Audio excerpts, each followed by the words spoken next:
בית הכנסת איננה בית קפה, אלא בית השם ביראה.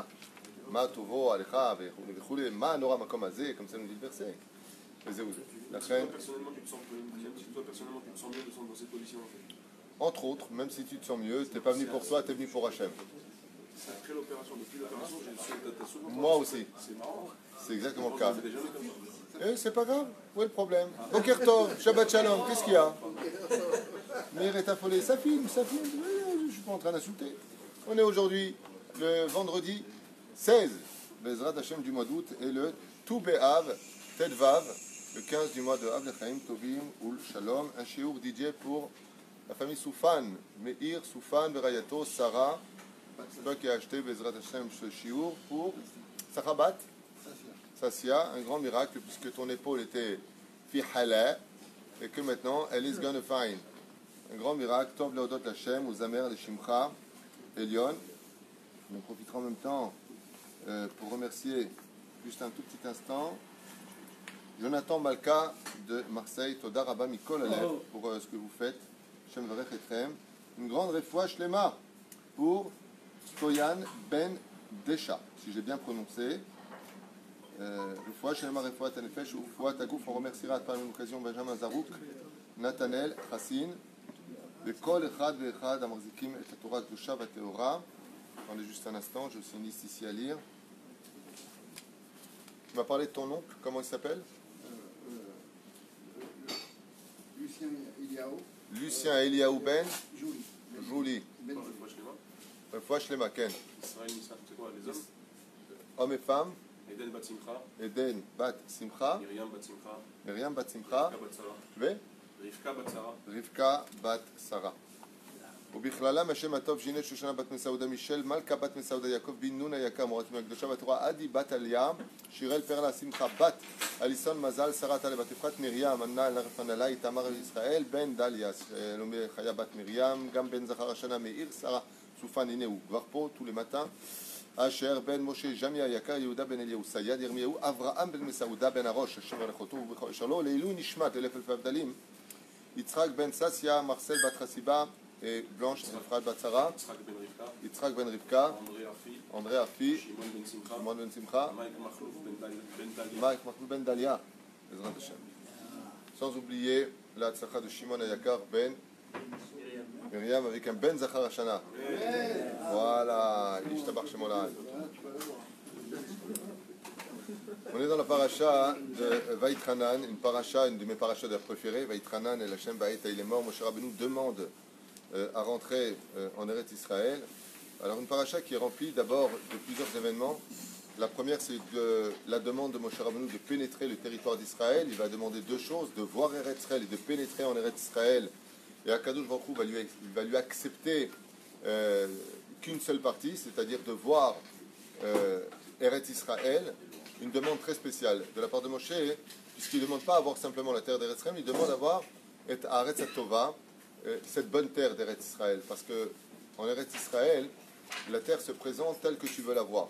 Tu veux la voir mauvaise, elle se présentera mauvaise. Tu veux la voir bonne, la terre d'Eretz Israël se présente bonne. Elle se présente sous les aspects que toi tu as envie de lui donner.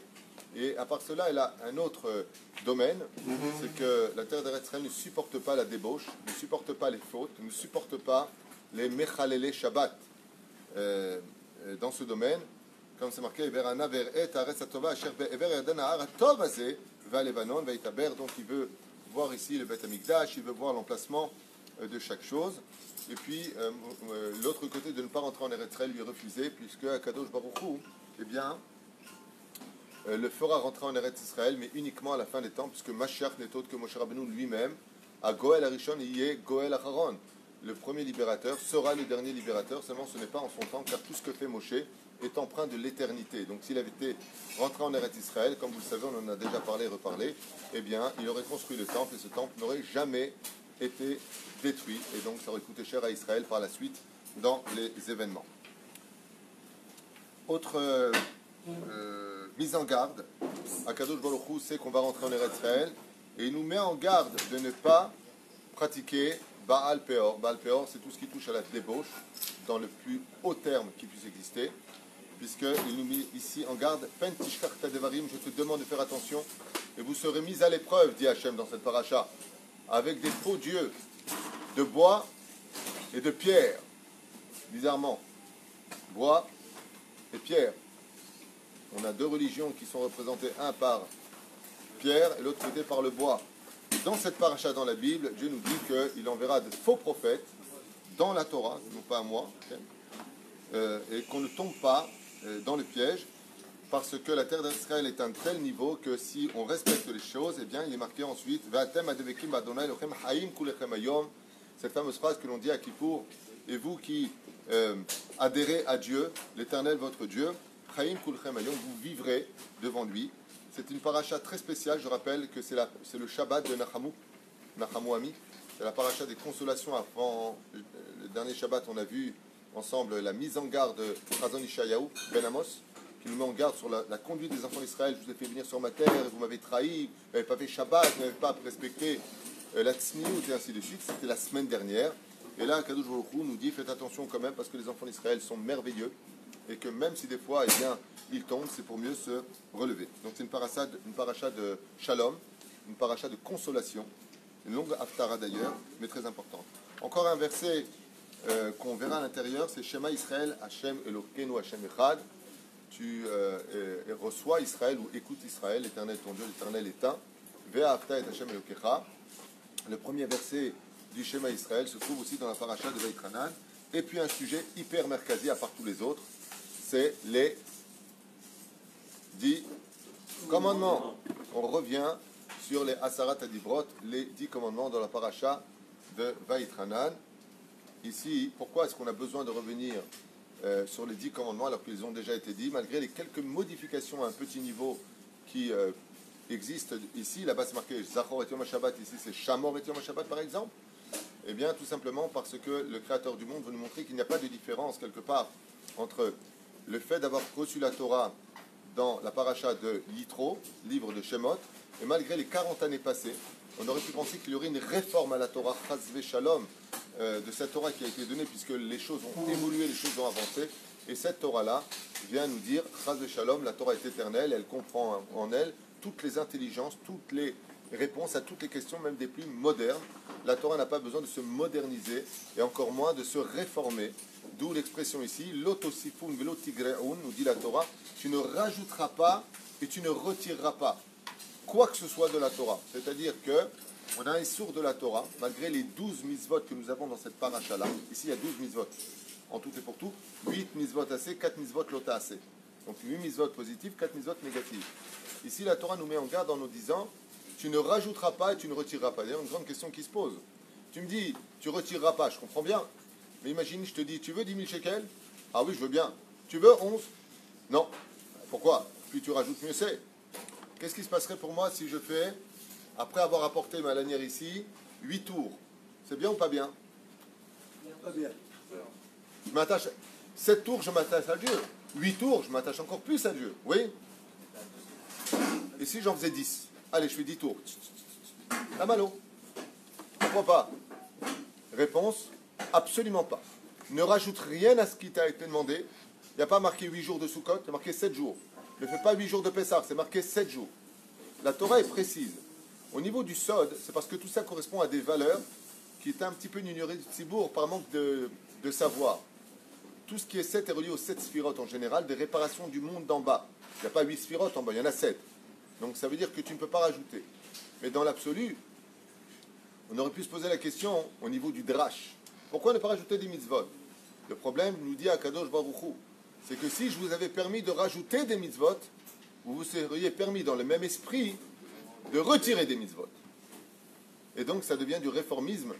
En d'autres termes, ouais mais ça c'était la Torah d'avant, maintenant nous on va annuler. La Torah dans cette paracha de Vaïtranan, où Moshe demande de rentrer en Eretz Israël, nous met en garde contre les libéraux et les réformistes. Noir sur blanc. Faites attention, ne rien changer de ma Torah. Il n'y a pas un mec qui vient, un faux prophète qui dit Shabbat ça va passer au dimanche maintenant. En d'avoir casé. La Torah, quand elle dit que c'est samedi, que ça te dit ou pas, ça reste samedi. Moi, samedi. On se veut dire, c'est un jeu de mots. C'est qu'on ne fait pas l'humour tunisien, c'est pas grave. Avalzé Peroucha Davar, que la Torah nous demande de ne pas rajouter, de peur qu'on vienne retirer. C'est au niveau du drash. Quand même. Ou bien le fait que les Rabbanan aient rajouté 7 mitzvot. Oh, du fait que les Rabbanan nous ont rajouté 7 mitzvot, c'est une excellente question. Dans ce cas-là, comment se fait-il que Netilat Yadayim, le match des bougies de Shabbat, bougies de Hanouka, la Megillat Esther, comment se fait-il que dans ce cas-là, on rajoute des mitzvot? La réponse est très simple. C'est que le dévoilement des enfants d'Israël à travers l'accomplissement de la Torah et des mitzvot, c'est de dévoiler une sphira. Keter yitenu lecha Moussaf. Quand est-ce qu'on dit Keter? Dans Moussaf. Et ça veut dire quoi Moussaf en hébreu? Léosif, rajoute. Il y a ce qu'on appelle la règle. Et ce qui forme une règle, c'est l'exception à la règle. Dans le cas de ta question, qui est une très bonne question, comment se fait-il dans ce cas-là que les rabbanim nous ont rajouté des mitzvot en plus? Ce ne sont pas des mitzvot en plus. Ils ont rajouté 7 mitzvot pour dévoiler une dimension qu'on apporte dans les 10 sphirotes, qui est la dimension de Keter. Et cette dimension extraordinaire de Keter, c'est-à-dire le royaunement, non pas d'en bas, parce qu'il y a 2 Keter, vous savez, dans les sphirotes. Il y a Malchut et il y a Keter. D'accord? Malchut, c'est Shabbat. Keter, c'est Kippour. Yom Kippour. Dans les 2 cas de figure, Dieu se dévoile dans le monde d'en bas, c'est le Shabbat. Dieu vient profiter du Shabbat avec nous. Boïkala, Boïkala, donc on l'invite, il vient dans nos bras. Tandis qu'à Kippour, le Créateur du monde se tient au-dessus de nous. Il est dans la supériorité de celui qui s'est pardonné, chose que nous, on n'est pas capable de faire. Quelqu'un fait du mal, comme la Rasbana. Il n'arrête pas, pardonne-le, il va crever. Toute l'année, il va te faire cuire un œuf, vient Kippour, j'oublie tout. Ça, c'est pas la dimension de Malchut, c'est la dimension de Keter. Maintenant, Keter, on regarde bien les lettres, ça fait combien en Gematria? Kaf, Taf, Resh. Ça fait 620. S'il y a 613 mitzvot, plus les 7 qui ont été rajoutés, ça fait quoi? 620, Gematria Keter. Ça veut dire que les Rabbanan, ils ont dit très bien. Dieu, dans sa grande miséricorde, qu'est-ce qu'il a fait? Il a voulu nous donner 613 mitzvot pour qu'on l'attire dans ce monde. C'est-à-dire qu'ils viennent près de nous, mais c'est notre roi. Donc nous, on va rajouter 7 mitzvot qui sont en réalité cachés dans la Torah. Rien n'a été sorti des manches des Rabbanim, mais qui vont dévoiler non pas la Malchut sur terre, mais qui vont dévoiler le Keter, c'est-à-dire l'émanence divine, Mamash, sur terre. De telle façon à ce que Dieu reste Dieu et nous des créatures. Et c'est pour ça que ces 7 mitzvot sont si importantes, parce que si tu regardes bien les flammes qu'on allume pour les bougies, elles descendent vers le bas ou elles montent vers le haut? Elles montent vers le haut. Ainsi donc, nous dévoilons une dimension dans ces 7 mitzvot comme Netilat Yadayim. Qu'est-ce qu'on fait Netilat? On lève les mains. C'est la dimension d'élever les choses pour dévoiler Hachem, et non pas pour faire une fois de plus descendre Hachem à notre niveau à nous, Ani les Dodi Bedodili, mais dans la dimension qu'on lit quand, en général, avant l'entrée de Shabbat, Minag, le jour où on le lit, c'est réellement Pesach, c'est la Megillah de Pesach, c'est Shirachirim, parce que Dieu nous dit Ani velo malach, Ani velo saraf, Ani velo shaliach, Ani Hachem. C'est-à-dire, je viens vers toi te dévoiler, mais c'est Dieu qui descend. Alors, ce qu'ont fait les rabbanim, et nos sages, c'est qu'ils ont dit Dieu, il est tellement anav. C'est vrai, il est tellement anav. Quand tu rentres dans les églises, tu enlèves ton chapeau. Quand tu rentres à la synagogue, tu mets le chapeau. Demandez à Edith Finesse. Velachen, chapeau. Avec l'humour le matin. Velachen, dans la dimension des mitzvot qui ont été rajoutées, elles n'ont pas été rajoutées. Elles ont été dévoilées parce que le Créateur du monde, dans son humilité extrême, n'a pas voulu nous rajouter en disant bon, allez, je vais vous donner aussi Netilat pour moi, que je suis Dieu. Il est tellement anav qu'il a laissé de côté. Et qu'est-ce qu'il a fait? Il nous a laissé le choix de les prendre ou de les laisser. Pour qu'on dévoile la dimension d'Hachem à travers la sphère de Keter et non plus à travers la sphère de Malchut. C'est un long sujet, mais juste pour que tu aies une réponse à ta question. Il y a juste quelque chose qui est très très important ici, pour moi en tout cas, c'est la réaction de ce que nous promet Hachem à propos d'une phrase qui va apparaître ici. Kama chacham venabon ha'am azeh. Alors, je vais juste un petit peu revenir en arrière. Le Créateur du monde nous dit voici que je te donne donc la Torah, Atem Baim Shama Lerishta, vous allez monter en Eretz Israël.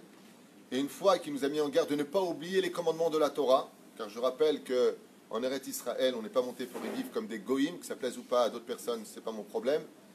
Ici, on ne veut pas, comme l'a dit très sagement un sage, on ne veut pas d'un pays où il y a de la Torah, on veut un pays de Torah. On veut Medinat Yehudit. On ne veut pas une Médina où il y a des Yehudim. C'est-à-dire, on est monté pour cela, on a donné nos vies pour cela. Partout où on a été expulsés, rejetés, pour retourner sur la terre d'Eretz-Israël pour y vivre dans une médinate yéhoudite. Pas il y a des yéhoudim, il y a des yeshivot. Il y en a aussi à Brooklyn des yeshivot. Il y en a aussi à Paris des yeshivot. Il y en a aussi à Hong Kong des yeshivot. C'est pas ce qu'on est venu faire. On est venu ici pour créer un État juif. C'est là. N'oubliez pas. N'oubliez pas. Ushmartem va'asitem. Donc, non seulement mitzvot négatif, ushmartem va'asitem, mitzvot positif. Je tourne la page, et voilà ce que nous dévoile la Torah. Kihi chochmatechem ubinatechem. Car cette Torah-là est votre sagesse et votre distinction de l'intelligence, le'ainei amim, aux yeux des nations du monde.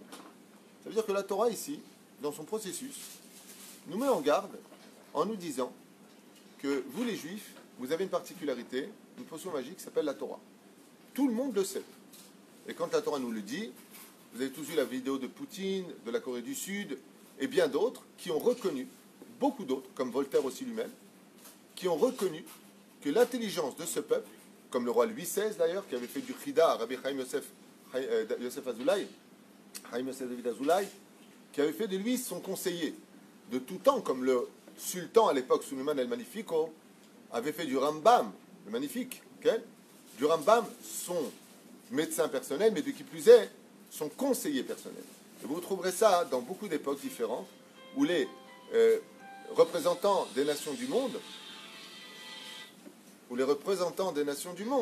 ont toujours pris des Juifs comme conseillers pour pouvoir relever une situation, parce que les Juifs ont une particularité, et cette particularité s'appelle l'étude de la Torah.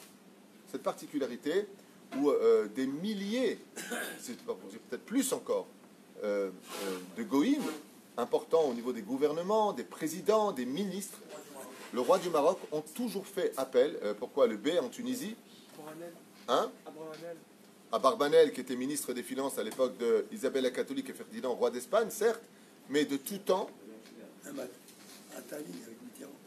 Bon, vous allez me faire la liste là de tous les feuilles qu'on travaillait ou quoi? Attali avec Mitterrand, si tu veux. Mais quoi qu'il advienne, de tout temps, on vérifiera que les nations du monde, comme on a trouvé des milliers et des milliers de courriers du Japon, rapport chez le Rabbi Lubavitch, du président des États-Unis, on a trouvé des lettres de De Gaulle chez Rabbi Moshe Deri, on a trouvé des trucs de malades. C'est-à-dire que les goïms, eux-mêmes, s'adressaient aux chachamim, aux sages, comme on le voit dans le Talmud. Même les sages de Athènes s'adressaient à ceux qui, vous savez, ce qu'on appelle les parasites aujourd'hui, comme ça, qui étudient des pages de Gmarot.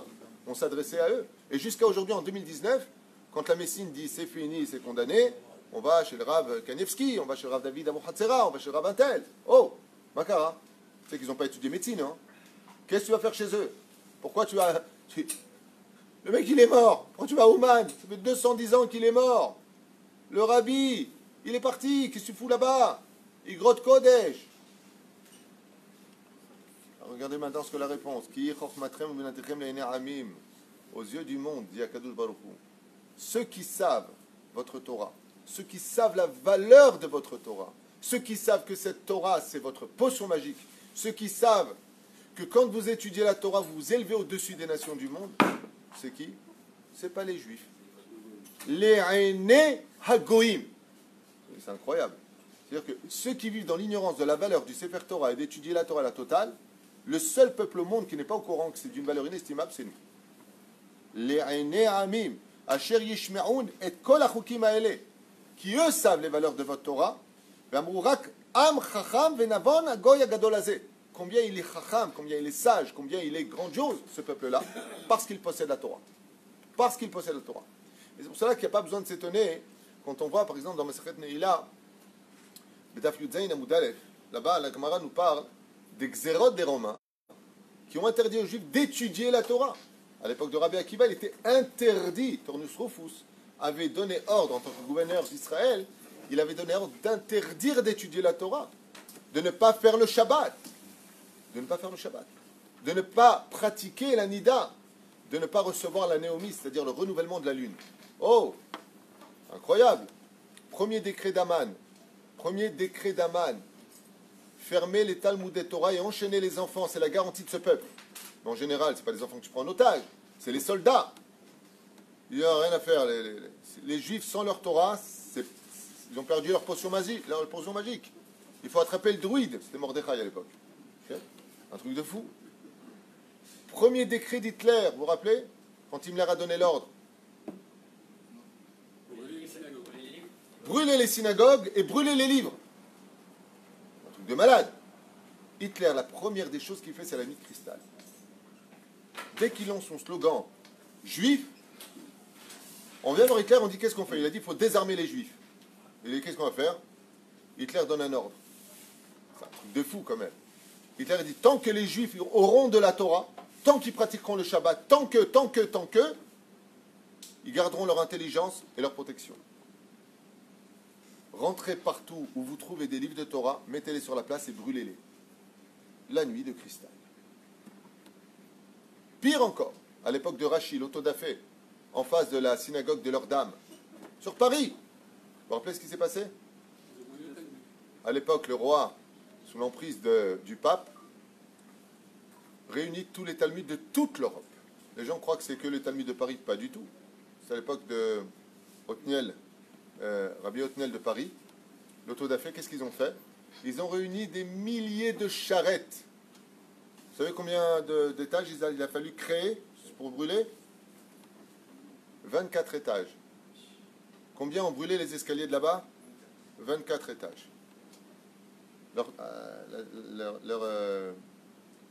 L'église de leur dame, là-bas. Il y a des escaliers pour monter jusqu'au clocher. Combien d'étages? 24. Ils ont créé 24 étages pour placer tous les livres. À l'époque, il n'y avait pas, il y a 1000 ans en arrière, l'industrie comme on a, c'était écrit de manuscrits à la main. Ils ont pris tous les livres de Torah qu'on avait sur toute l'Europe, dans les synagogues de partout, il y a 1000 ans en arrière. Et il y a 800 ans exactement. Ils les ont brûlés. Devant cette fameuse église. Devant cette fameuse église. De Paris, là, Hein? Ken. Kachaya. Et alors, qu'est-ce que tu vois? Mais ce qui est très curieux, c'est que eux, qu'est-ce qu'ils ont fait? Ils disent, il faut leur prendre leurs livres. Tu vois tous ces livres-là derrière, avec les Mahloket, Rashi, Tosfot. Oh! Car vous êtes le peuple de l'intelligence. Vous êtes le peuple de la Bina. Be'aine Amim. Il n'y a pas que cette raison-là qu'on voit chez les Goïms. C'est que les Goïms savent constamment combien Dieu nous protège. Pendant que nous, on dit à un petit degré, on a la meilleure armée du monde, eux, de l'autre côté, ils rentrent en dépression. Ils disent, mais jusqu'à quand leur Dieu va les protéger? D'ailleurs, c'est ce que vous dites dans le Hallel. Alléluia, kol goyim shabechu, kol aumim ki gavar alenu chasdo. Qui c'est qui loue Dieu quand on est sauvé? Qui gavar alenu chasdo? Quand le chesed, la bonté, vient nous protéger, qui c'est qui va louer Dieu en disant, mais il n'y a pas comme le Dieu d'Israël? Qui? Nous? Non. C'est les goyim qui voient constamment l'évolution. Alléluia, kol aumim shabechu, non. Alléluia, kol goyim shabechu, kol aumim ki gavar alenu. C'est les nations du monde qui louent Dieu. Ah, Alléluia, parce qu'ils n'arrivent pas à nous détruire, comme à l'époque des missiles, là, quand le chef du Hamas il est rentré en dépression. Il a été près de l'hôpital Soroka, vous savez ça?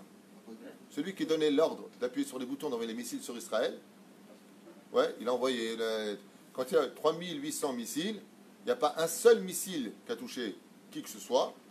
Il y a un missile qui a failli toucher, comment ça s'appelle, le canyon de Tel Aviv. Azrieli. Ouais. Et le mec était derrière l'ordinateur quand on voyait, comment dire, le Kippat Barzel, c'est parti trop tard à Tel Aviv. Et le missile à 300 mètres, un missile à 300 mètres, c'était filmé, c'était dans les informations.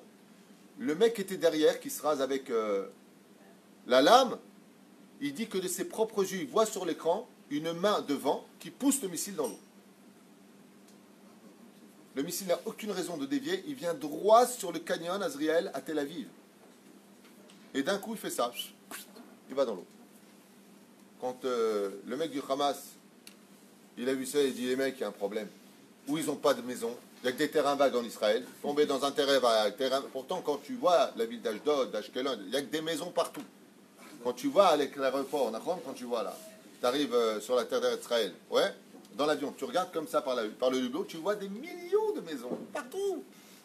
Chaque fois qu'un missile arrive à Tel Aviv, c'est un terrain vague, Ashdod, c'est un terrain vague. Ils ont, disons, pas de maison ou quoi, les mecs?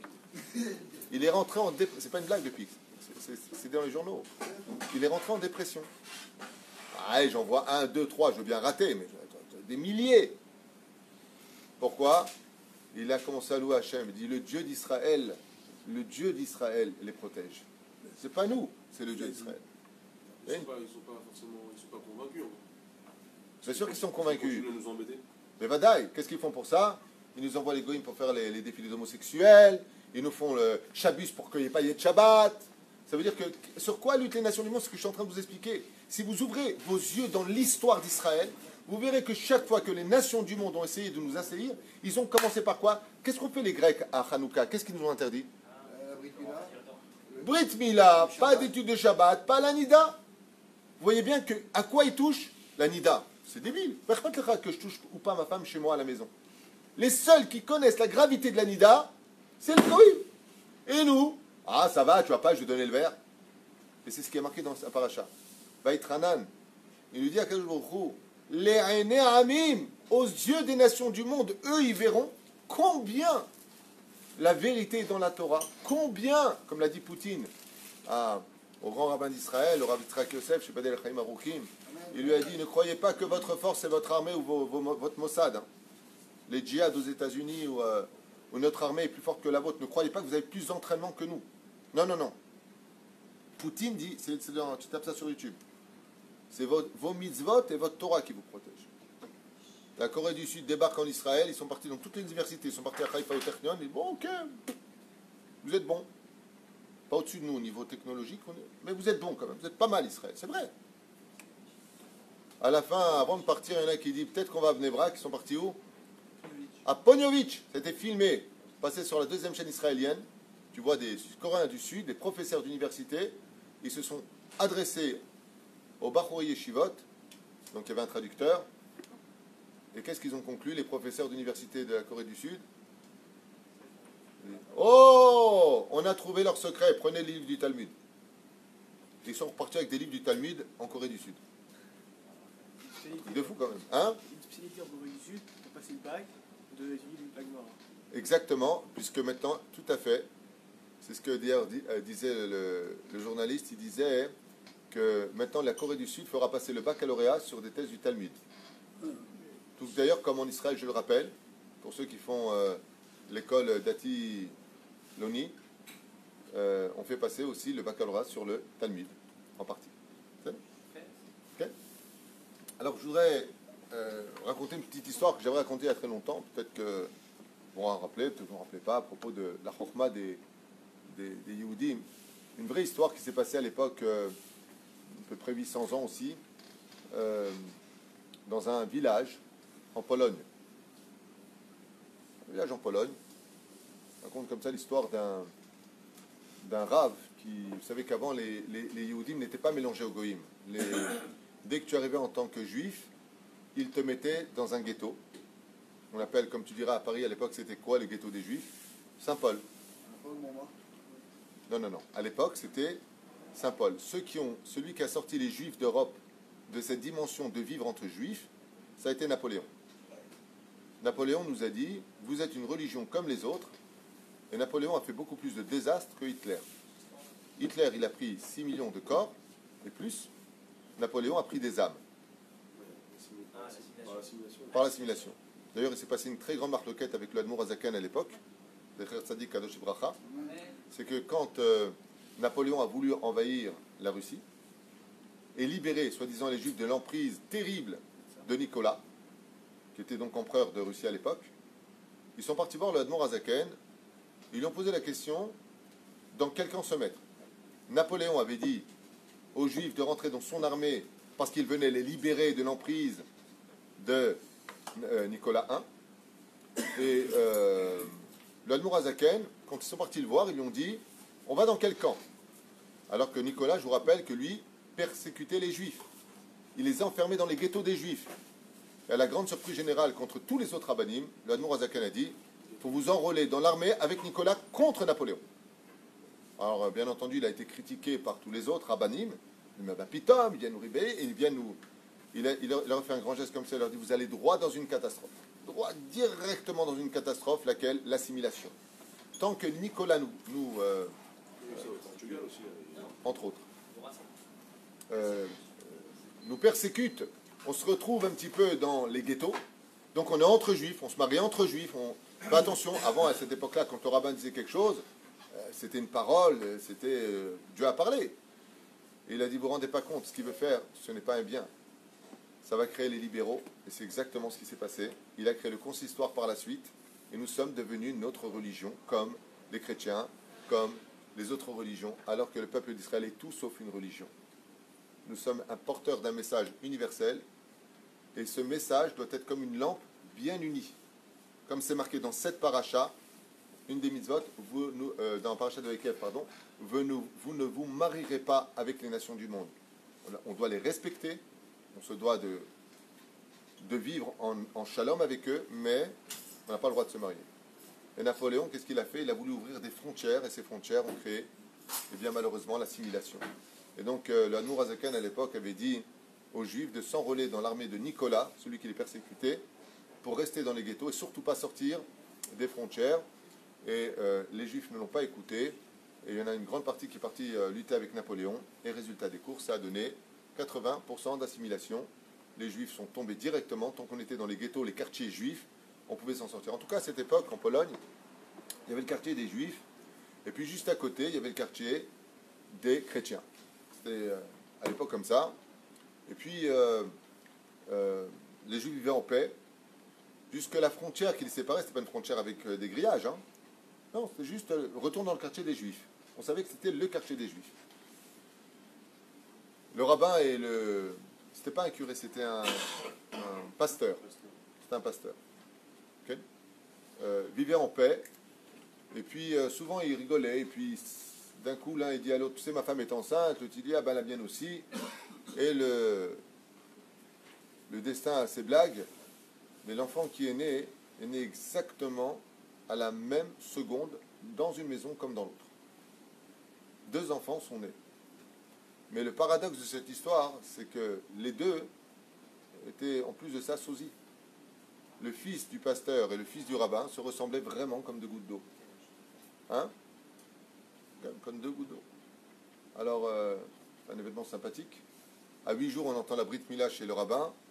Et de l'autre côté, il fait sa communion, et ils grandissent. Attends, les enfants, hein, quand ils passaient sur le chemin, l'un pour aller au Talmud Torah, l'élève Elfavdanim, l'autre pour aller au catéchisme, ils se croisaient, et puis comme ils se ressemblaient, ils souriaient, quoi. Il y avait une espèce d'amitié, on va dire, d'une certaine façon, qui s'était instaurée entre eux, naturelle. Ils ne se parlaient pas, mais ils rigolaient. Un qui partait avec la soutane, l'autre qui partait avec le Streimel, c'était un peu comique. Et puis voilà qu'ils ont grandi, le rabbin a quitté ce monde, de l'autre côté, le pasteur aussi. Et puis le jeune rabbin est devenu le rav de la Keïla, tandis que le pasteur est devenu donc le pasteur de sa Keïla. Et puis voilà que un jour, on entend que le cardinal de cette région, le cardinal c'était au-dessus d'archevêque, très très âgé de 101 ans, décide de quitter sa place du jour au lendemain à une personne qui voudrait prendre sa place. Mais pour cela, il devrait passer un examen. Estimant qu'il était trop vieux pour continuer son rôle de cardinal, alors il leur a dit, voilà, c'est très simple, le dimanche, on va réunir tous les curés, tous les pasteurs, tout celui qui voudra, à l'époque, prendre ma place, il devra répondre à 3 questions. Alors ils se sont tous réunis comme ça, à peu près 3000 personnes sur la grande place. Le cardinal se lève comme ça avec sa petite kippa rouge, pour pas qu'on le perde parmi les gens, c'est où il est. Et puis, il dit, voilà, dans 3 jours, je vous demanderai de me donner la réponse. Celui qui me répondra sera capable de prendre ma place le jour même. Donc tout le monde voit le loto. C'est un sacré loto. Pourquoi? De passer de curé de province ou d'un village à cardinal. Cardinal, c'était juste en tout le pape. Donc c'était quand même une belle avancée. Et il leur pose comme ça la question. Il leur a dit, chers amis, dites-moi, où avons-nous vu que le coq fit son cri et que toute l'humanité l'eût entendu? Où est-ce qu'on a vu ça? Alors, bien entendu, tout le Tzibour se regarde comme ça, un coq qui a fait son cri, toute l'humanité l'a entendu. Le cardinal leur dit, vous avez 3 jours pour me donner la réponse. Deuxième question, où avons-nous vu que les rayons du soleil ont éclairé une seule journée à un endroit et depuis plus jamais? Et la troisième question, dites-moi à quoi je pense. Alors là, il y a un bide. Voilà que les jours passent, et puis le pasteur, il est triste comme ça, il croise le rabbin. Le rabbin, il regarde, il dit, moi, vous avez Tcha B'Av aussi chez vous? Il dit, pourquoi tu me dis ça? Il dit, parce que t'as vu ta tronche? Il dit, mais arrête tes bêtises, ce soir, on a rendez-vous pour la réponse, c'est le 3e jour, et j'ai pas une seule réponse. Il me dit, une réponse à quoi? Il lui dit, ben, vous, justement, c'est marqué dans le Premier Testament, lui dit le pasteur, que vous êtes le peuple de l'intelligence et du savoir, alors peut-être que vous pourrez m'aider. Il dit, mais c'est quoi les questions? Mais c'est des questions débiles, il demande cardinal pour qu'on puisse se remplacer. C'est une vraie histoire, Ken. Quand est-ce que le coq il a fait son cri, que toute l'humanité l'a entendu? Quand est-ce que les rayons du soleil ils ont éclairé un endroit? Et puis à quoi ils pensent? Qu'est-ce qu'on peut savoir d'abord à quoi ils pensent? C'est débile comme question. Ils se moquent de nous. À ce moment-là, le rabbin il rigole. Et il rigole. Il dit, pourquoi tu rigoles? Et il rigole. Il dit, quoi, tu veux me dire que tu as les réponses? Il lui dit, non, mais pas que moi. Tu vas au Talmud Torah, tu poses la question, les 2 premières questions, n'importe quel élève de chez moi, il te répondra. Il dit, quoi, vraiment, tu as les réponses? Il dit, mais c'est évident. Il dit, par amitié, tu peux me les donner? Il lui a dit, non, pas du tout. Mais par contre, ce que je peux faire, c'est que tu me donnes ta soutane. Comme on se ressemble, je vais aller à ta place et je vais répondre directement. Mais non, tu ne peux pas faire ça. Je lui ai dit, si. Comme ça, grâce à moi, quand tu seras cardinal, tu vas me signer une lettre de ta main avec ton sang. Tu vas signer que tant que tu seras le cardinal de la Pologne, jamais tu feras du mal à n'importe quel juif. Jamais. Tu dois t'engager. Il réfléchit, il dit d'accord, ça marche. Il fait ce qu'il a à faire, il signe. Donne-moi ta soutane, donne-moi ton chapeau. Il arrive là-bas, 3000 personnes sont là-bas, et le cardinal, un peu comme de Fort Boyard, alors et la clé comme ça. Posé la question, il aurait dit, où avons-nous vu que le coq fit son cri, que toute l'humanité l'eût entendu? Et là, personne ne répond. Et puis il y a une main qui se lève. C'est le rabbin qui est déguisé en curé. Et il lui dit, je veux répondre à cette question. Il a dit, je t'écoute. Il dit comme ça. Il lui a dit, dans la 2e section du livre de Bereshit, il est marqué là-bas que Dieu détruisit le monde entier, sauf l'arche de Noé, où toute l'humanité, soit 8 personnes s'y trouvaient, Noé et sa femme, Shem, Ham et Yafet, et c'est leur femme, ça fait 8 personnes, toute l'humanité était dedans. Que chaque matin, quand le coq unique de cette arche faisait son cri cocorico, toute l'humanité l'eût entendu. Le cardinal regarde comme ça, il lui dit, bravo, excellente réponse. Approche-toi, toi, tu m'intéresses, il lui a dit. Donc, bien entendu, il se rapproche vers les escaliers comme ça, près du cardinal, il lui dit, où on a vu que les rayons du soleil, ils ont éclairé un endroit une seule journée. Il lui a dit, il est marqué noir sur blanc dans la 4e paracha de livre de Shemot, que quand les enfants d'Israël, Béchalach, Pharaon les a renvoyés, la mer s'est ouverte, et non pas la nuit pour ne pas qu'ils sortent comme des voleurs, mais le jour, au moment où le soleil s'est levé. Et comme la mer s'est ouverte, les rayons du soleil ont pénétré une seule journée dans l'histoire, le fond de l'océan, et donc ont éclairé un endroit qui, tout de suite après, quand la mer s'est refermée sur les Égyptiens, ne l'a plus jamais éclairé jusqu'à ce jour. Et il lui a dit, il n'y a pas plus chacham et navon que cet homme. Il lui a dit, maintenant approche-toi, je vais te poser une question personnelle. Il lui a dit, à quoi je pense? Il lui a dit, vous pensez que je suis juif? Parce que comme vous êtes en phase de conversion et que vous voulez savoir où est le Hémet, vous avez posé des questions de Kita Aleph chez les juifs pour savoir si la vérité est vraiment chez nous. Il lui a dit, c'est qui l'enfoiré qui t'a envoyé? Il lui a dit, je t'expliquerai.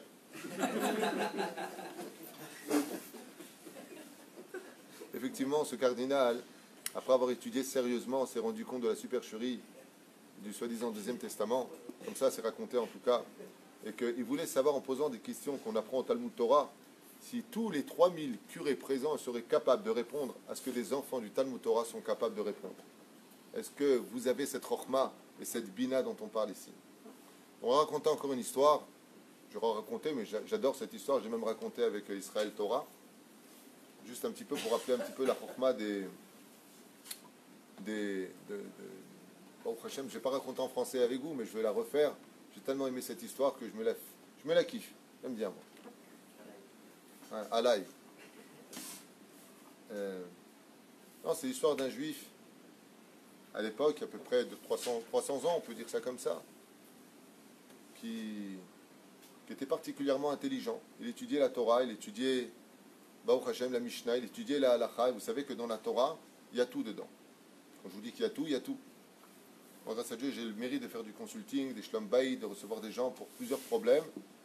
Des hommes d'affaires aussi. Beaucoup d'hommes d'affaires viennent me voir au bureau. Et pourtant, j'ai jamais été à l'école. J'étais en CM2. Je parle avec des médecins, je parle avec des psychiatres, des psychologues en psychologie. Et à chaque fois, je parle avec des psychanalyses. Un des plus grands professeurs en Europe, quand il n'a pas de réponse dans son étude en laboratoire, à l'époque, j'ai plus de nouvelles de lui depuis pas mal de temps aujourd'hui, il m'appelait en me posant la question: qu'est-ce que dit votre Talmud? Et à chaque fois, je répondais rapide, quoi. C'est un non-juif. Et à chaque fois, il était ému. Ému. Quoi, comme ça, aussi rapidement, je donnais une réponse de la Gemara dans ma Sechet Brachot. J'étais un petit peu pressé. Il m'a dit: hey, nous, on a mis 7 ans pour avoir cette réponse en laboratoire. Je dis: ben, nous, on a mis une journée pour le découvrir dans le Talmud. À fort bas des coups là-bas. Alors, pourquoi je vous dis ça? Parce que très souvent, il m'arrive de tomber avec des gens qui me demandent quelle université j'ai fait pour répondre aussi rapidement à des questions. Et j'aurais répondu la yeshiva. Et les goïms me disent: je ne connais pas. Je ne connais pas cette université. Mais l'université, j'ai jamais fait d'université. Je ne sais même pas ce que c'est, une 6e ou une 5e. Le Damazé. Quand il travaillait très très tôt quand j'étais jeune, le Damazé. J'ai jamais fait le collège. Je ne connais pas. J'avais les pompes du collège. Vous savez, à l'époque. Oui, les pompons, oui. Ça j'avais, oui. Mais pas le collège. Alors comme ça, ce juif, lui, Baruch Hashem, il a eu confiance en la Torah. Tout comme moi, j'ai eu confiance en la Torah. J'ai mis mes enfants tous au Talmud Torah. Et celui qui connaît mes enfants ne voit pas des handicapés, il ne voit pas des demeurés, et il ne voit pas des arriérés. Donc, il a étudié avec Yehuda, Rabbi Yehuda Yakar, qui n'a jamais connu une école laïque. Je ne sais pas ce que c'est. Et qui finit Bezrat Hashem, Torah Rishon, à la Michlala. Il n'a jamais étudié les mathématiques. Jamais. Il est sorti premier sur 40 élèves. De la Michlala, Torah Rishon. Alors que les autres, ils ont fait l'école et les bacs. Pas besoin. Il n'y a pas besoin. Pareil ici, le Rabbi Yehuda Cohen, un avrer, qui après avoir étudié et a eu toutes ces théoudotes ici, il nous a quittés dans une Michlala pour devenir ingénieur en informatique. Baruch Hashem, aujourd'hui il travaille dans une très grosse société. Il est sorti premier, à un tel point que le professeur, qui était Chiloni, lui a dit: c'est la première fois de ma vie que je crois en la valeur de la Torah. Problème mathématique, machin. Ça, je dis souvent que si vous voulez que vos enfants soient intelligents, c'est la Torah. La Torah, elle t'appelait Chochmatechem ou Binatechem. Si vous pensez que c'est pour la Parnassa, c'est fixé avant qu'il ne vienne au monde. Ce qu'il aura, ce qu'il n'aura pas. Je peux vous affirmer une chose: c'est très souvent les gens les moins intelligents qui gagnent le plus d'argent. D'expérience. Je dis ça sur l'expérience. Je connais plein de gens qui sont hyper intelligents, il n'y a rien qui marche pour eux. Et c'est marqué noir sur blanc au nom du roi Salomon, qui dit que la chokhma n'a pas de rapport avec l'argent. Par contre, Mezonotaf Louim Bamazal, c'est une question de mazal. La Parnassa, c'est Nigba, Mirosh Hashanah, Bitishre Batishre. Mais pour cela, pour que ça marche, il faut avoir la vraie émouna. Si tu as vraiment confiance en Dieu, maintenant, si tu vois que ton fils, il n'est pas fait pour être avrer, sors-le et apprends-lui un métier. Le Rabbi Lubavitch avait donné le matkon, la recette. Le Rabbi Lubavitch a dit comme ça à ses élèves, une vidéo qui a circulé partout: de 0 à 20 ans, que le Talmud Torah. Ni le football, ni les études, surtout pas. Pourquoi? Parce que Yetzer Lev Adam Ramine Urab. Parce que ton fils, il n'est qu'un grand Yetzer Hara jusqu'à 13 ans. Il faut rééquilibrer les libres arbitres. Donc que de la Torah, puisqu'il a 100% de mal, donc 100% de bien. À 20 ans, tu vas lui apprendre un métier. Qu'est-ce qu'il a fait lui? Le Rabbi Lubavitch, qu'est-ce qu'il a fait, je vous en prie? Il a étudié au Cheder de 0 à 20 ans. À 20 ans, il décide d'aller à Paris à la Sorbonne. Il n'a jamais étudié du rôle de sa vie, le Rabbi. Kodesh Kodashim. Il arrive à la Sorbonne, il passe en candidat libre, je vous en prie quoi, son baccalauréat. D'ailleurs, ça a été la seule fois de l'histoire où la plus belle note du baccalauréat, comment c'est, de la philosophie, c'est 19 sur 20. Vous savez pourquoi? Parce que si tu mets 20 sur 20, ça veut dire que la philosophie n'existe plus. Tu es arrivé au summum, la philosophie n'a pas d'arrêt. C'est le seul qui a eu sur son bulletin 20 sur 20 en philosophie. C'est-à-dire les professeurs qui ont eu son compte rendu, ils ont marqué 20 sur 20. Mais il n'a pas arrêté là. Il a fait doctorat. Il a fait plus que ça, il a fait son doctorat. Quand il est arrivé à New York, il les a déposés comme ça, il dit voilà, juste pour vous montrer la force de la Torah. Voilà. Pas besoin de faire avec les filles, les garçons mélangés. Rabbi Lubavitch. Pourquoi il est parti faire son bac à Paris et pourquoi il a parti faire des doctorats? Il s'en est jamais servi de sa vie. Jamais. Il a expliqué un jour dans un shiur, il a dit, c'est simplement ça pour vous montrer la force de la Torah. Celui qui a confiance en la Torah, il dépasse très très loin toutes les études du monde entier. Il n'y a pas besoin de tout ça. Il n'y a pas besoin de tout ça. Jusqu'à le chauffeur et la voiture. Tu tues la Torah, il t'amène. Celui qui étudie la Torah dans la pauvreté, il finira par l'étudier dans la richesse. La preuve en est, quand un grand rave qui a étudié la Torah, il sort, tu as 1000 voitures qui l'attendent dehors. Rave, je vous emmène. Puis à part ça, comme j'ai dit la dernière fois, j'ai jamais entendu parler de la Iloula d'Einstein, jusqu'à aujourd'hui. Pourtant, c'est un grand Einstein, c'est un feuge en plus. Alain, t'as déjà entendu sa Iloula, toi? Non. Alors comme ça, je finis vite cette histoire parce qu'il est tard, pour juste faire honneur un petit peu à cette extraordinaire phrase, combien il est chacham, am chacham venavon agoy agadol azeh. Combien elle est merveilleuse cette nation qui sort aujourd'hui, Baruch Hashem, de très très très beaux résultats au niveau de high-tech, de la technologie en Israël. Parce que la terre d'Eretz Israël, dit la Gemara, markim et Adam, la terre d'Israël nous rend intelligents. La terre d'Israël est grandiose et elle nous rend intelligents. Alors très rapidement, comme ça, je vous le fais parce que je déjà raconté, re-raconté. D'accord ? Je remercie Laurent pour cette histoire de ce roi qui a entendu parler de ce juif et brièvement il a fait de lui son conseiller. Et bien entendu, là-bas, il y a eu un problème, c'est que le prêtre qui était conseiller du roi est tout de suite tombé jaloux de ce juif qui était devenu pas simplement le conseiller du roi, mais en même temps l'ami intime du roi. Et donc il a eu les boules et il a commencé à créer une espèce de haine au sein des ministres contre ce juif pour pouvoir l'accuser. Mais le roi n'entendait rien à toutes ces accusations. Jusqu'au jour où à un repas comme ça, eh bien, le roi était assis et il avait sa bague, le sceau du roi. Il l'a posé un instant parce qu'elle lui faisait un petit peu mal. Et à ce moment-là, le prêtre d'Avodazara qui était juste à côté a profité de prendre cette bague et de la glisser dans la poche du juif. Et puis le roi a demandé où était sa bague. Il a dit, mais les seuls qui peuvent voler, c'est les juifs. Et le roi s'est retourné en disant, ma petite homme, tu veux dire qu'il aurait volé la bague, ton accusation est grave.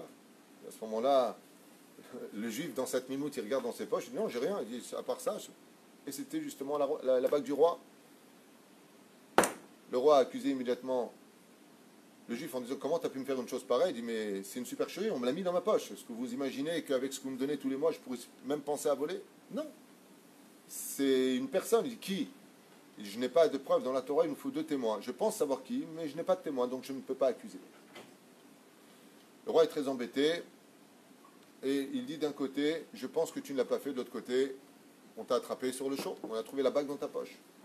Donc tu as 2 solutions. Ou on te pend, ou tu réponds à 3 questions que je vais te poser. Décidément, ils adorent poser des questions. Ouais. Il lui a dit, ouais, c'est très simple. Il lui a dit, c'est très simple. Dans 2 semaines, tu es pendu haut et court, ou dans 2 semaines, tu me donnes une réponse à mes 3 questions. Il lui a dit, on va essayer de prendre la deuxième option. C'est quoi les questions? Il lui a dit, voilà, je veux que tu me dises combien je vaux exactement à tes yeux, tu devras me le prouver mathématiquement. Ah oui? C'est quoi la deuxième question? Il lui a dit, la deuxième question, c'est que tu devras me dire à quoi je pense exactement au moment où tu me poseras la question. C'est sympa. Et c'est quoi la troisième question?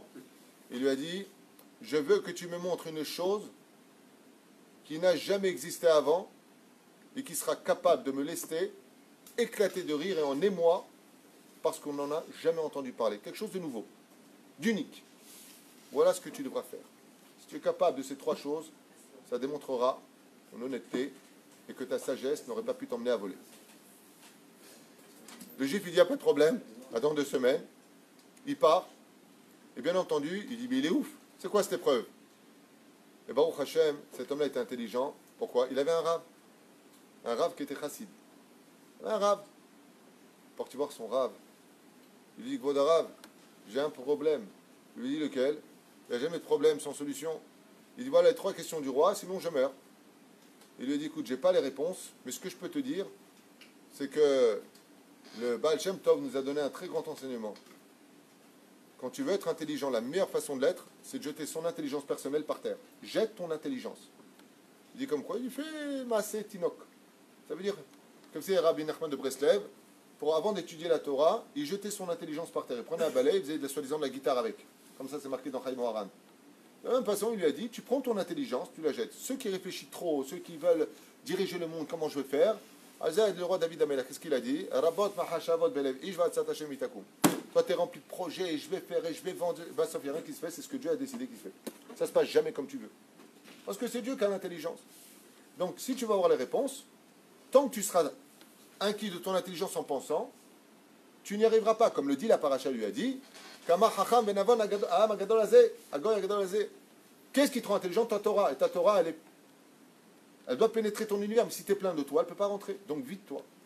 Qu'est-ce qu'il fait lui? Il dit, ok. Il vient comme ça sur la route du retour. Il voit un marchand qui vend des œufs. Alors, il prend une plaquette d'œufs, 30 œufs comme ça, et il les amène à la maison. Il rentre dans la salle de bain, il se déshabille, il est en tricot avec son tzitzit, ouais, et son caleçon, et il s'assoit en train de couver les œufs. Sa femme Hachak, elle arrive comme ça, elle lui dit, ah baba, qu'est-ce qui t'arrive? Qu'est-ce que tu fais? Je suis dans la salle de bain assis sur les œufs. Et lui a dit, je fais n'importe quoi. Mon Rav, il m'a dit, fais n'importe quoi, vide-toi de tes bêtises. Ma c'est Tinok, fais un truc qui est débile.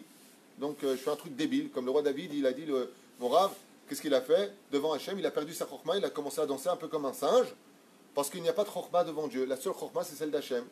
C'est la crainte du ciel. Reshit chorma irat Hachem. 111e Teilim, 10e verset. On lui a dit, non seulement tu vas mourir dans 2 semaines, mais en plus tu vas mourir fou. T'es très inquiète. Seulement, au même moment, quand lui il est rentré faire cette action-là, le roi passe dans les couloirs, et qu'est-ce qu'il entend? Le prêtre d'Avodazara en train de parler avec les ministres et de se moquer combien ils ont arnaqué le roi, parce que c'est lui qui avait pris là-bas, qui l'a mis là-bas. Le roi, il a entendu. Alors le roi, il rentre comme ça dans la pièce, il les regarde droit dans les yeux, il leur dit, ainsi donc, c'était toi? Il lui a pris sur le fait, il dit, oui, non, je plaisantais. Il lui a dit, non, tu plaisantais pas, viens ici. Il lui a dit, lui, je lui ai donné 2 semaines. Toi, je te donne jusqu'à ce soir. Ce soir, tu viens et tu me donnes les 3 réponses, sinon tu es pendu ce soir. Tu as faussement accusé, et en plus de ça, tu t'es moqué de moi. Et tu touches ma bague, le sceau du roi. Mais quand il a vu ça, comme il avait étudié une fois cette paracha, il s'est rendu compte. Il s'est rappelé de combien il est intelligent et sage. Il s'est rappelé que le peuple d'Israël, il a Dieu avec lui.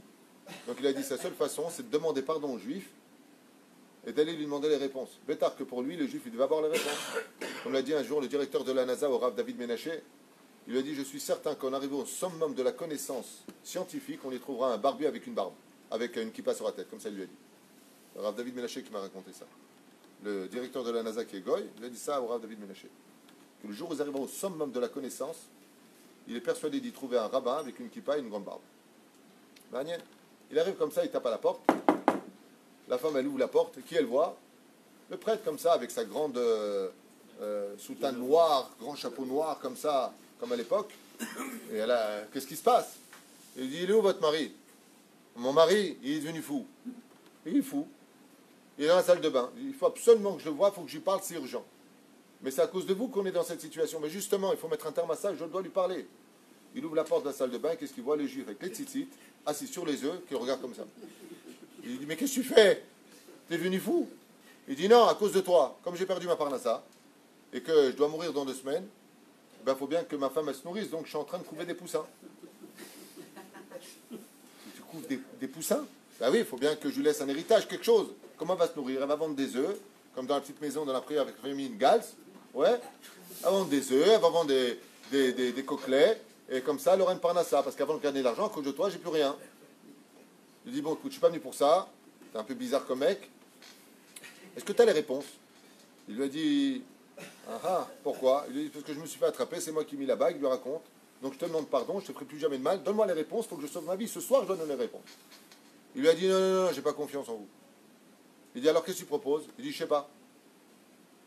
Et comme son rab lui a dit, Massé Ch'touyot, il lui a dit, tu sais quoi? Toi, viens t'asseoir à ma place. Donne-moi ta soutane et moi je vais aller là-bas. J'ai pas confiance en toi. Il lui a dit, d'accord, n'ayant pas le choix. Il lui dit, t'as les réponses? Il dit, t'inquiète pas. Il met la soutane, il prend le chapeau comme ça, il marche sur la route, et il prie le ciel, Ribono Shel Olam. Donne-moi les réponses, aide-moi, voilà, je fais n'importe quoi. Maintenant, je m'habille bien en curé. Oh, jusqu'où je vais aller? Donc, un million. Résultat, en marchant, il voit un marchand comme ça sur une boutique, le mec qui vendait de la Vodazara. Qu'est-ce qu'il reconnaît là-bas dans les statues? le dieu du roi. Le roi, il faisait aussi Avodah Zarah, il avait une statue. Donc il va, il l'achète. Il va loin dans sa bêtise. C'est plus Ashlachat Mochin, c'est Ashlachat Olam Haba, là, ce qu'il fait. Ouais. Et combien il la paye? 2 pièces. Il lui donne les 2 pièces en argent, et il arrive vers le roi. Maintenant, le roi, il le voit comme ça, la nuit est tombée, il lui dit, ah, tu es enfin venu, donne-moi les réponses. Combien je vaux exactement à tes yeux et prouve-le-moi. Il lui a dit 1 pièce d'argent. Il lui a dit, prouve-le. Il dit, c'est très simple, quand je suis rentré, je t'ai montré ta statue, ton Dieu, et tu t'es prosterné devant elle. Si lui, c'est le roi de tous les rois, et que toi, tu es roi, tu vaux la moitié de ce qu'elle vaut. J'ai payé 2 pièces, donc tu vaux 1 pièce. Le roi, il lui dit, bravo. Effectivement, je viens de prendre un point. Dis-moi à quoi je pense tout de suite. Il dit, tu te poses la question, comment se fait-il que le curé, il a la voix du juif? Il lui dit, exactement, j'ai rien compris. C'est la voix de mon conseiller, est habillé. Il lance son chapeau, il dit, parce que c'est moi. Il lui dit, en tout cas, tu m'as bien eu. Il dit, montre-moi une chose que jamais on a entendu, jamais vue, et à laquelle je ne m'attends pas du tout. Il dit, viens chez moi. Il l'emmène là-bas. Il emmène le roi là-bas. Il vient voir, il ouvre la porte de la salle de bain, et là, le roi, il voit le curé assis sur les œufs, en train de les couver, en caleçon et en débardeur, en Marcel. Et là, le roi, il commence à rentrer dans une crise de fou rire, et il lui a dit, Mamache, tu viens de réussir tout l'examen. Parce que toute notre chorma et toute notre intelligence viendra du fait que les Juifs, quand ils arrêteront de penser de par eux-mêmes et qu'ils laisseront la Torah penser pour eux, non pas ce que je pense, ce que je suis, mais combien notre chorma elle est grande, combien notre sagesse est grande quand on a un qui de Torah. Moi, ce que j'ai découvert à propos de mon Rav, Rabbi Moshe Deri Zatzal, c'est que je parlais souvent avec lui, et quand j'ai fait tchouva, que je suis rentré en yeshiva, je me suis rendu compte que toutes ces réponses, en réalité, n'étaient autres que des versets de la Torah. Mais quand tu l'étudies pas, tu ne te rends pas compte. Tu vas parler avec des grands Torah, que ce soit le Rabbi Lubavitch, que ce soit le Rav Kook, tous les grands Torah, quand ils te répondaient, il n'y avait rien qui venait d'eux. Ils te servaient la Torah sur un plateau en or sans même te rendre compte que tous leurs mots, toutes leurs bénédictions, toute leur façon d'agir n'étaient en qui que de la chorma de la Torah. Et c'est pour cela que le Zohar Kadosh nous dit chormatechem ou binatechem. Le Zohar dans Tikkun HaZohar nous dit pourquoi la Torah commence par la lettre bet? Parce que c'est la deuxième sphira. Là, il y a un problème. Mais c'est la deuxième sphira. La première, c'est Keter, donc la deuxième, c'est quoi? Chorma. Oui, la Torah, donc, Bereshit, commence par la lettre bet, c'est la Chorma. Oui, très bien. Mais qu'est-ce qui est marqué dans la Torah ici? Chormatechem ou binatechem. Quelle est la première lettre du mot bina? Bet. Le Zohar Kadosh, il nous dit le monde a été créé par la Chorma et par la bina. Ce qui fait que toute l'intelligence et la sagesse de la Torah est inclus dans la Torah elle-même. C'est cette Torah-là qu'on doit apprendre à nos enfants. Au lieu d'essayer de faire des ingénieurs, c'est pas plus mal, mais il y a un temps pour cela.